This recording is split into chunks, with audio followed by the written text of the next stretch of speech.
So this week, Bloomberg wrote a sympathetic article about famed short seller Andrew Left. Now, 2 years ago, the FBI showed up at his home.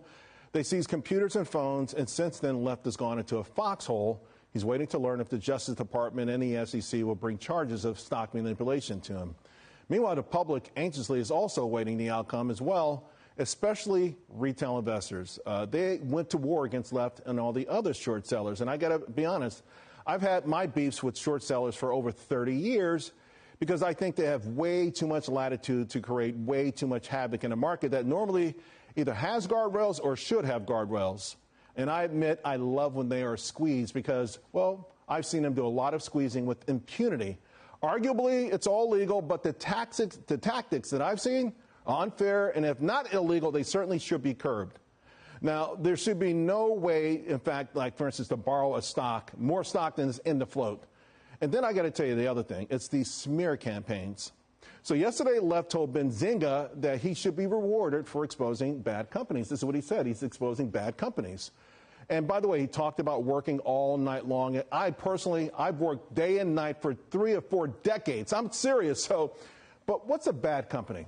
That's what I'm wondering. What is a bad company? Now, if a stock is overvalued, at some point it's going to come down.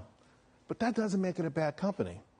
Moreover, there should be no need to go on an anti-public relations tour. I mean, right? Think about long-term investors on the buy side. They typically accumulate stock outside of the public. They don't want anyone known they're buying stock. So if a stock is overpriced, the short should be thrilled when the stock moves higher. I call that the inverse Warren Buffett effect. That takes us to the other side of this whole thing, the equation. And that's the media bending over backwards always to help these short sellers. Just take a look at some of these headlines. This is from earlier this year on Carvana. Listen, I understand that people in my business, they want to curry favor with the powerful people on Wall Street because they want them to come on their show. They want them as guests. Oh, we've got the CEO of this and the CEO of that. But in recent years, it's gotten worse. There's actually been scorn from the media against retail. And I think it's absolutely despicable. For instance, I have disliked this stock for ages, and I reiterate that I still dislike it. So this is Jim Cramer, right? I mean, these folks are using these buzzwords like that. By the way, this is in January of this year. You know how much Carvana is up this year? 650%. Listen, I wish Left the best of luck. And I do condemn folks that have made threats of physical harm to him and his family. Although I do also find it ironic that Bloomberg even noted in that article that he wiped his once feared Twitter account. I want you to imagine this.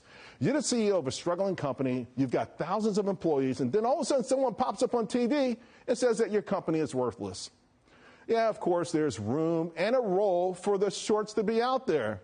There's also room for them to be squeezed. In fact, I applaud the work that Hindenburg is doing. By the way, on this note, folks, I want to make sure that Gary Gensler gets his note.